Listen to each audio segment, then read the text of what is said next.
So I've recently got into Warhammer, but I'm lacking sci-fi terrain as I mostly play D&D. So that's what we're going to change today. Because we're making these for a fantasy world, we will use fantasy world measurements as well to keep it consistent. So I'm making each side of the crate 3 inches by 6 inches, but you'll see later on that I didn't really keep this consistent and I lost track of it along the way, and some crates ended up being bigger than others, but it still worked overall.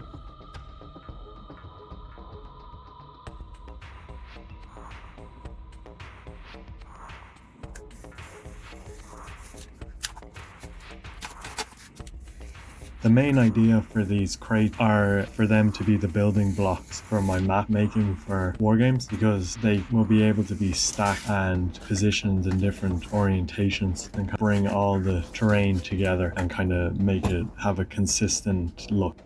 Now, to glue them together, I'm just going to use hot glue. Every crafter's favorite, I'm sure. But it works the best for the most part. But now we just kind of have to wait for it to heat up. Actually, I'll probably just edit this out and you'll just, jump cut to when it's heated. Wow, it's like I never left. So now I'll just put the glue along its edge.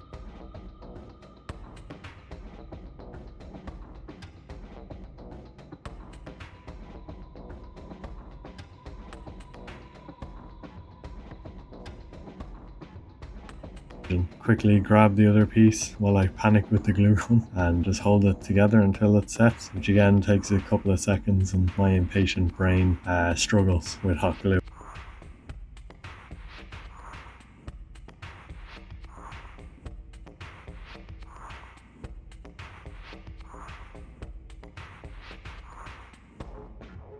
It especially struggles if it doesn't even hold. But I'm calm now. Take two. Take our time. We got this.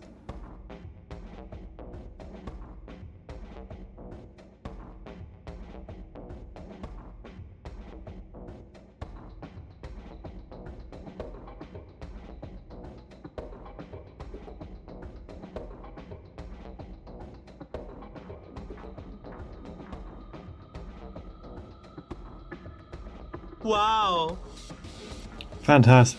It actually did what it's supposed to do. Now I just have to keep doing that for all the other sides. Which again, lucky for you, you don't have to wait around for me to do that. You just get to see the lovely finished result.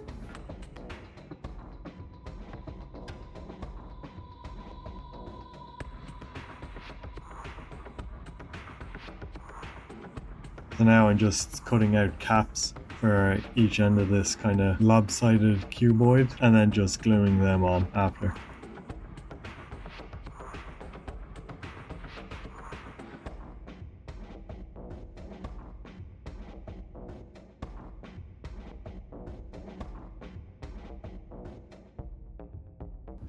Now, to make the actual crate texture, I found this corrugated cardboard in Eurogiant, and it was only €2 for a big roll of it, and it has this really cool corrugated look that I'm hoping when I paint it it'll look like corrugated steel.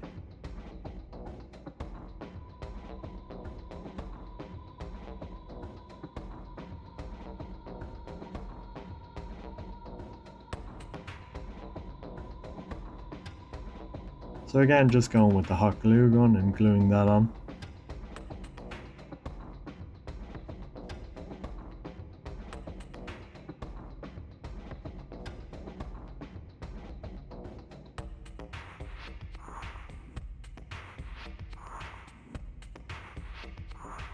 At least that's what I thought I was going to do when the glue gun decided to rise up against me once more and not work. But I think it was probably too cold in my workshop that it was just setting faster than I was able to keep up. But I decided to stick with it and just keep trying, which in hindsight probably wasn't the best move.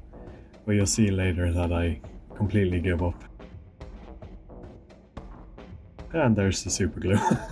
But for some reason I just kept trying. In that time lapse you see me put on glue and peel it back off, but I'm very stubborn when it comes to this stuff and I was dedicated to use the glue gun. Definitely wasn't because I was almost out of super glue.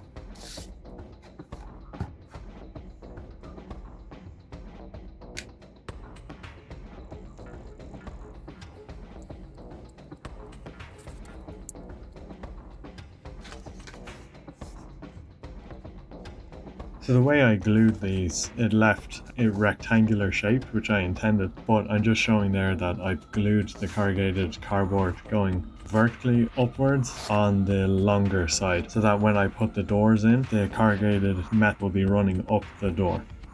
So then for detailing each end, I'm just using these lollipop sticks, and I'm just using scissors to cut them. It is cleaner with a knife, but I'll just show you there. Like, it does kind of crunch it up, but it's just so much faster with scissors, and as I mentioned, I'm quite impatient. But it also does like crack a lot of the pieces.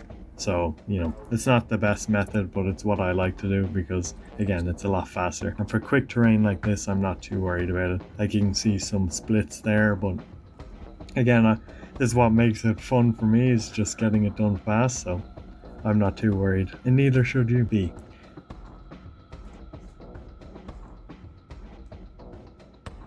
So the door side also has one running down the middle, and then I'll get my box cutter and just scribe a line down this.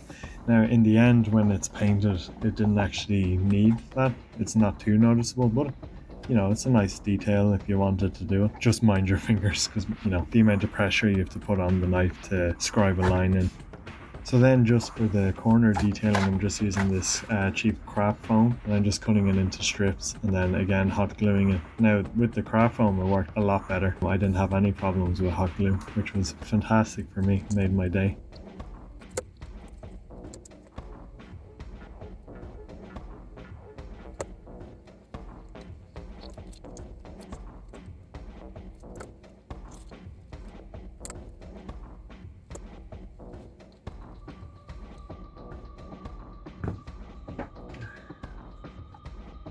Now I do notice that I missed a piece there. I fixed that later off camera, so you don't need to tell me. Now shipping crates obviously look a lot more complicated, but I'm just kind of suggesting. So I'm just using barbecue skewers to kind of make fake handles.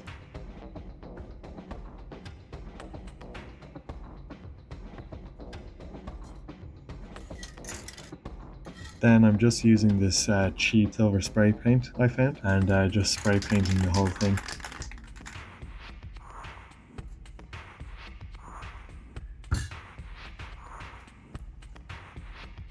And looks pretty good. Honestly, I think you could leave them like that, if you needed them for a weekend. And then I just repeated that whole process and made 4 more, sorry, 5 total.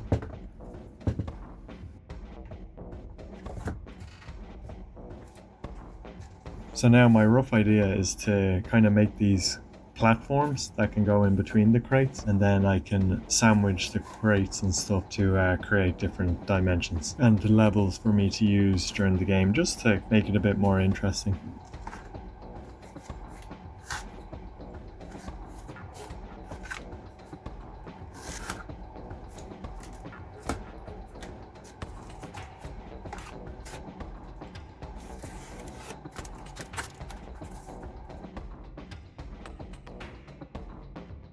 You can see now my general idea, kind of making these platforms that can go in between the crates and on top of the crates, and I'm very happy with how that's looking, so we'll move on. So for texturing these, I found this really cool hobby material that has this kind of diamond pattern in it. I think in future I could use it for chain link fence and stuff like that, but for some reason it's advertised as strong gutter guard mesh rather than cool sci-fi flooring, but each to their own.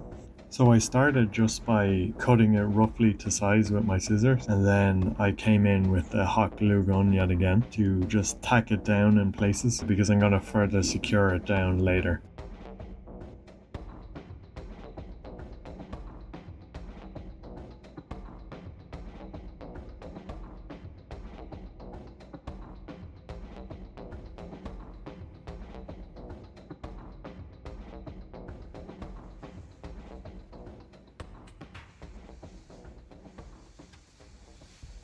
Then I just trimmed it to the exact size, and then I cut another piece and did the exact same thing to that missing patch there. So then for detailing, I came back in with the lollipop sticks and used my scissors again to cut them, just cutting the ends off mostly, and then I glued these down. So my plan was this to be the main thing that holds. In hindsight though, this didn't work as well as I thought it would. After paint and stuff and the cardboard slightly warping, I got some small kind of bubbling from the mesh, and it kind of came up a little bit. Again, it's not too much of an issue for me, but definitely something to think about if you were to recreate these.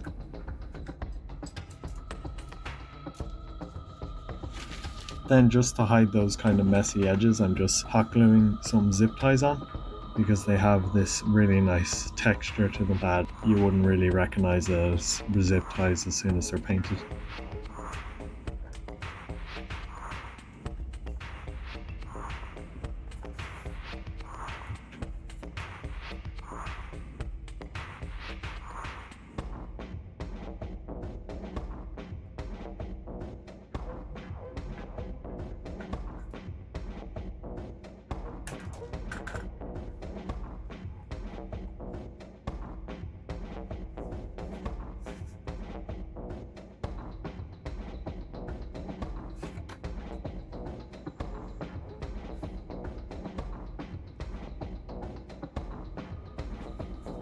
Then I just hit this with the same silver spray paint I've been using. Then I made more of these. I also had these pieces of old Necromunda terrain, I think they are. But I did only realize after the fact that I glued them upside down. I didn't realize there was an orientation to them.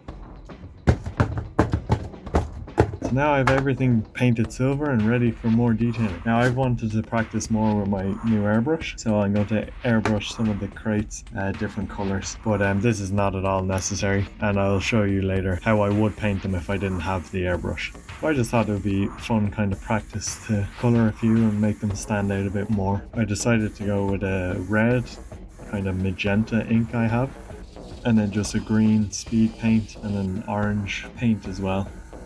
And then I left one crate just to have the same treatment as the other silver elements. So for the plain silver, all I did was I had this bottle that I poured the leftover airbrush paint in. I just kind of dumped all the colors in, and then I just put black paint on top of that, mixed it all up into kind of a dark wash that has some other colors in it.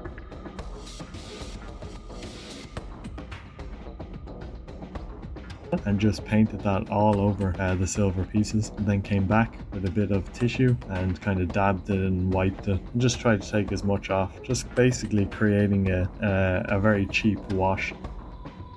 For how quick and easy this is, I think it comes out great. I'd love to know what you think, but if I didn't have the airbrush, this is how I would finish all of them. It's not the most visually interesting, but I think it looks good as is, and you don't want to take too much away from the models that you've worked on and having them on the table, so I think it's good for terrain to kind of fade to the background. That's why I don't worry too much about them, because I like to spend my real hobby time on the models themselves. So then once all that's dry, I'm now just going to go in and add some rust to all of them, just for again a bit of fun and added interest. I'm starting with a brown and just using a ripped piece of a kitchen sponge, just kind of sponging it on wherever I think it should be. Not too much planning to this, and I put it in some weird spots that probably don't make the most sense for where rust would be, but again I think it looks alright, and it was fun to do, so I enjoyed it. And I did that across all of them, and then once that's dry, I'm just going to use this Vallejo orange I have and just do the exact same thing, but this time I'm only going to sponge on where the brown is to kind of create like fresher rust on top of the old brown rust.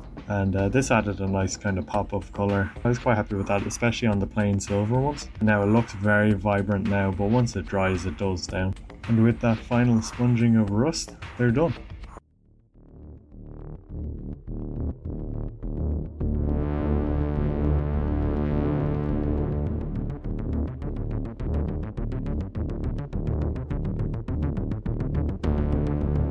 I'm over the moon with how these came out. They were super fast to make, really fun, to make as well, and they look great for how much effort I put into them. They also work really well. Being able to stack them and change the configuration is really cool, so I'm very happy with that. And overall, they're just really easy to use and work how I intended, and now I have sci-fi themed terrain. So thank you so much for watching. If you make these, I'd love to see your photos if you send them to me on my Instagram, and I'll hope to catch you next time.